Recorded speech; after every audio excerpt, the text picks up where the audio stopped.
L'ingresso della scala elicoidale in parte quasi del tutto crollato. Questa è una piattabanda enorme. Vediamo come continua. Potremmo anche avventurarci ancora un po' più dentro, anche se poi finisce con un crollo massiccio. Bello. Un vero complesso enorme.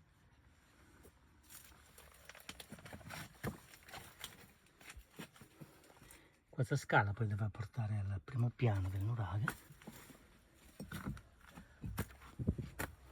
E guardate che meraviglia quando uno esce da qua.